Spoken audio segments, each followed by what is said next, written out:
Hello guys, welcome back to detail study. कैसे हो आप सब? आई होप आप सभी हेल्दी होंगे, खुश होंगे, स्वस्थ होंगे और मस्त होंगे।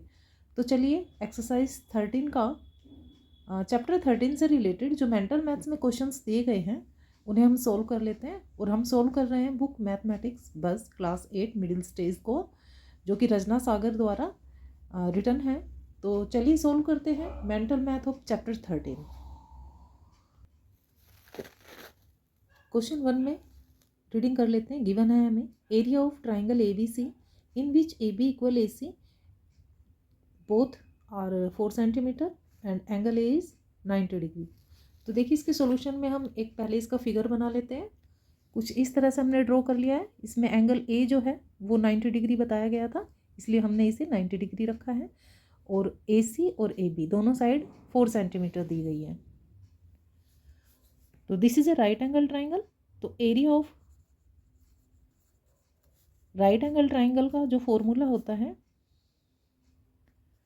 वो होता है 1/2 हाइट इंटू बेस। तो इसमें जो हाइट है AC है और इसका बेस क्या है, ये इसका बेस है और ये इसकी हाइट है, वो भी दोनों 4 सेंटीमीटर है। तो वैल्यू पुट करके सिंपल कैलकुलेशन कर देते हैं। It's so simple, 8 centimetre square, ये हमारा आंसर आ जाता है। क्वेश्चन 1 कंप्लीट होता है। तो क्वेश्चन नंबर 2 रीड कर लेते हैं। Area of an equilateral triangle whose each side is 8 centimetre is, देखिए इक्विलेटरल ट्राइंगल है जिसकी तीनों साइड्स इक्वल होती हैं, उसकी साइड दी गई 8 सेंटीमीटर और हमें उसका एरिया फाइंड आउट करना है। तो कैसे करेंगे? ABC हमने एक एंगल ड्रॉ कर लिया है ट्राइंगल, और ये क्योंकि ये इक्विलेटरल ट्राइंगल है और इसकी एक साइड दी गई थी तो तीनों 8 सेंटीमीटर हो जाएंगे। इक्विलेटरल ट्राइंगल वह होता है जिसकी तीनों साइड इक्वल होती हैं। तो इसका फॉर्मूला जो है एरिया फाइंड आउट करने का वो होता है √3/4 A स्क्वायर। A यानी कि side of the equilateral triangle is given 8 centimeter. Now we will find area according to formula √3/4 A square is equal to √3/4 multiply 8 square. It will be, sorry root आएगा इस पर 16√3 centimeter square. It will the answer of this question. Question number 3 draw कर लेते हैं। उसमें भी एक figure given है। Reading of this question number 3 की रीडिंग कर लेते हैं। फिगर दिया हुआ है, इसमें ABCD जो एक फील्ड है उसका एरिया फाइंड आउट करना है। तो शेप को रिकॉग्नाइज कर लेते हैं। ये एक पॉलीगॉन है और इसमें देखिए दो ट्राइंगल बनते हैं ABD and the other is BCD। दोनों ट्राइंगल का हमने एरिया फाइंड आउट करना है और जब हम उसको ऐड कर देंगे तो पूरे पॉलीगॉन का एरिया हमें मिल जाएगा। तो इसका मेथड देख लेते हैं सॉल्यूशन का step by step. Area of polygon will be area of triangle ABD and the other triangle area of BCD। Other triangle है BCD, दोनों का एरिया हम फाइंड आउट करेंगे और फिर हम उसका एडिशन करेंगे। तो फॉर्मूला सेम रहेगा 1/2 हाइट इंटू बेस, ये H1 एंड क्योंकि बेस दोनों में ही सिमिलर है, देखिए ABD में बेस होगा BD और हाइट होगा, यहाँ पर हम नेमिंग दे देते हैं AE और ये CF हो जाएगा। तो AF इसका हाइट होगा और BD इसका बेस होगा, AF into BD। Triangle number 2 BCD, उसमें भी एरिया इंटू H2 लिख देते हैं क्योंकि हाइट नंबर 2 है, इंटू बेस सेम रहेगा दोनों का, it will B also BD। 1/2 H2 यानी CF multiply B means base यानी BD।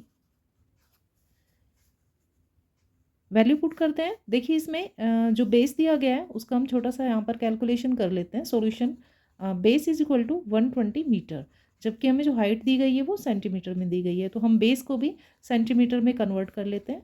तो 120 multiply by 100 it will B 12,000 centimetre. तो इसको भी हमने सेंटीमीटर्स में कन्वर्ट कर लिया है। तो देखिए एरिया फाइंड आउट करते हैं।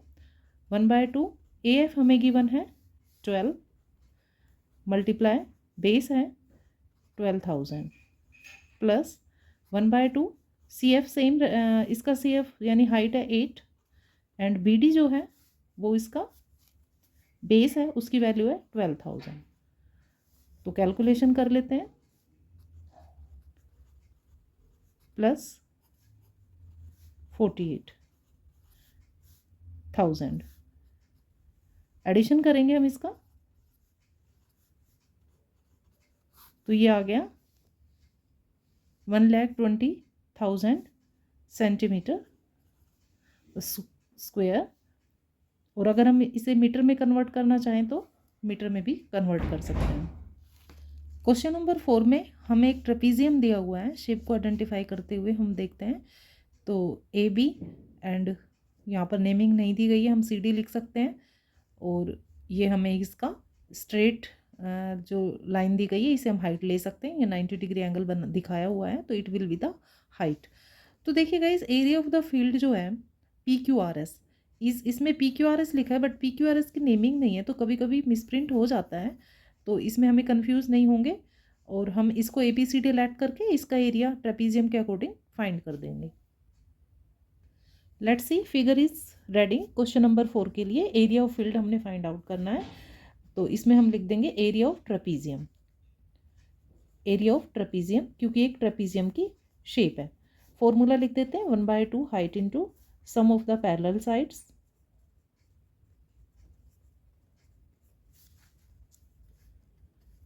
then height will be, height is equal to AD is equal to 80 centimetre.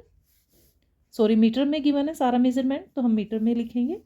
And the parallel sides जो हैं, parallel sides of the trapezium are 90 + 30 यानी कि 120 मीटर। ये देखिए 90, ये ए बी 90 है और ये सी डी 30 है, तो 90 + 30 ये हो गया 120 metre. Now we will put values in the formula. H is equal to 80 and sum of the parallel side is 120. ये हमने सिंपल कैलकुलेशन कर लिया। 12 4 जा 48 100 metre square. It will be the answer of the question. Question number 5 करते हैं। Question number 5 में A B C D एक rhombus दिया गया है और उसका एरिया हमने फाइंड करना है। तो एरिया ऑफ द रोम्बस का फॉर्मूला लिख लेते हैं पहले हम। 1/2 multiply D1 into D2। D1 यानी first diagonal and D2 is the second diagonal. देखिए इसमें जो डायगनल है यहाँ पर हम ओ ले लेते हैं जहाँ पर ये दोनों डायगनल इंटरसेक्ट कर रहे हैं। तो OD और OC हमें गिवन है, जबकि हमें चाहिए BD एंड AC। तो पहले हम डायगनल 1 यानी कि BD एंड डायगनल नंबर 2 यानी कि AC फाइंड करेंगे। तो कैसे फाइंड करेंगे, क्योंकि ये इक्वल इंटरसेक्ट होते हैं, यानी OB is equal to OD। Then it will be 6 + 6 यानी कि OB + OD। ये है 6 + 6 is equal to 12 centimetre. Like this AC जो है वो 2 पार्ट में डिवाइड है, इक्वल पार्ट होते हैं ये जो इंटरसेक्ट करते हैं ना, जिस जैसे O पॉइंट पे। तो जो AC है ये 2 इक्वल पार्ट में डिवाइड हो गया। तो AC is OA + OC and we have OC is 8, then OA will be also 8 and addition now we will get 16 centimetre, क्योंकि yes 16 सेंटीमीटर। वैसे क्वेश्चन में देखिए ये 6 मीटर दिया है, तो हम मीटर लिख लेंगे इसको, और इसके आंसर में सेंटीमीटर दिया है, तो ये पता नहीं क्यों कन्फ्यूज़न है इसमें। कई क्वेश्चंस में ऐसे ही दिया गया है, तो हमें जो क्वेश्चन में दिया गया है आंसर हम उसी के अकॉर्डिंग लिखेंगे। मीटर में है तो मीटर में ही लिखेंगे। तो देखिए डायगनल हमें D1 D2 मिल गया है। अब हम एरिया ऑफ रोम्बस निकाल लेते हैं। ABCD area of rhombus 1/2 D1 is 12 and D2 is 16 96 metre square, क्योंकि मीटर में हमें गिवन था, मीटर ही हम लिखेंगे। Okay guys, question number 6 is so simple. Question 6 में सिंपल हमें फॉर्मूला जो है वो कंप्लीट करना है। The area of parallelogram is equal to base into height होता है, आप उसको कोरस्पोंडिंग एल्टीट्यूड भी कह सकते हैं। थोड़ा सा मैं आपको कोरस्पोंडिंग जो एल्टीट्यूड है उसके बारे में बताना चाहूँगी। वैसे तो आपको पता ही होगा, फिर भी मैं एक बार थोड़ा सा इस पे आपको लाइमलाइट दे देती हूँ। देखिए ये जैसे कि ABCD एक पैरेललोग्राम है, तो अगर हम बेस लेते हैं AB, अगर हम बेस लेते हैं AB, तो इसके कोरस्पोंडिंग जो हाइट होगी गाइज वो होगा ED। इसे हम ईडी नाम देते हैं, तो ये इसकी कोरस्पॉन्डिंग हाइट जो होगी वो ईडी होगी, क्योंकि जो इस लाइन के ऊपर AB के ऊपर ये लाई करती है, ठीक है। तो इसलिए इसका कोरस्पॉन्डिंग एल्टीट्यूड जो होगा वो DE होगा। अब मान लीजिए हम CD ले लेते हैं बेस। अगर हम CD लेते हैं तो देखिए इसकी हाइट क्या होगी, इसकी हाइट होगी जो ये B से लाइन जाएगी ना इधर F, तो इसका कोरस्पॉन्डिंग हाइट होगा BF। अगर हम AB बेस लेते हैं देन जो कोरस्पॉन्डिंग हाइट होगी या एल्टीट्यूड होगा वो होगा ED, क्योंकि वो इस पे लाई करता है। और अगर हम बेस लेते हैं DC, ये DC है या CD, अगर हम बेस CD लेते हैं तो कोरस्पॉन्डिंग जो एल्टीट्यूड है वो होगा BF, क्योंकि ये इधर जो BF है ये B से निकलती हुई लाइन इस पर एल्टीट्यूड होगी, तो फिर इसकी जो कोरस्पॉन्डिंग हाइट है या एल्टीट्यूड है वो BF होगा। तो ये चीज़ हमने ध्यान रखनी है। ऐसा ना हो कि क्वेश्चन में ED दिया गया है और AB बेस ले रहे हैं, और अगर हम CD भी बेस लेते हैं तो फिर हम ED को हाइट ले लें। इक्वल हो सकती है, होती है, बट कोरस्पॉन्डिंग एल्टीट्यूड तो इसी तरह से होता है, ठीक है। I hope you will be understand. Question number 7 की ओर चलते हैं। क्वेश्चन 7 में दिया गया है perimeter of equilateral triangle is 60 metre और हमने फाइंड करना है उसमें एरिया। तो पैरामीटर ऑफ इक्विलेटरल ट्राइंगल 60 है और हमने उसमें एरिया फाइंड करना है, उससे पहले हमें साइड फाइंड करनी होगी। तो देखिए फॉर्मूला लिखते हैं, एरिया ऑफ ट्राइंगल होता है 3 into side is equal to 60, क्योंकि पैरामीटर हमें गिवन है तो एक तरफ हम फॉर्मूला लिखेंगे, दूसरी तरफ वैल्यू ऑफ पैरामीटर लिखेंगे। साइड यहाँ रह जाएगा, 3 इधर से दूसरी तरफ ट्रांसपोर्ट होगा तो डिवाइड हो जाएगा, इधर मल्टीप्लाई था तो ये हमें मिल जाएगा 20 मीटर। तो साइड हमें मिल गई 20 मीटर, 20 20 एंड 20। तो now we will find area of equilateral triangle. Formula put कीजिए, √3/4 A²। √3/4 A जो हमें मिला है यानी कि साइड जो हमारी आई है वो 20 आई है, तो 20 का स्क्वायर कर देते हैं हम। कैलकुलेट करेंगे तो ये हमारे पास आ जाएगा 100√3 metre square. It will be the answer of this question. Question number 8 की रीडिंग करते हैं, फिर हम उसका सॉल्यूशन करेंगे। Question number 8 is saying the edges of a right angle triangular board are 6 cm, 8 cm and 10 cm. Then its area is। हमें एक right angle triangle दिया गया है और इसकी तीनों साइड्स की लेंथ दी गई है।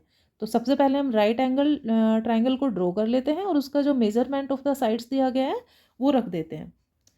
क्योंकि उसने राइट एंगल ट्राइंगुलर बोला है तो हमने राइट एंगल ट्राइंगल की ही शेप ड्रॉ करनी है। तो हम लेट करते हैं कि जो बोर्ड है वो ABC शेप में होगा, राइट एंगल ट्राइंगल शेप में होगा।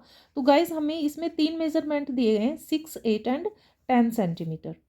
तो इसमें हमने ये अब कन्फ्यूजन हो सकता है कि हम इसे 10 ले, इसे लें या इसे लें, या इसे 6, 8, इसे 8, कौन से साइड में हम कौन सी लेंथ रखें।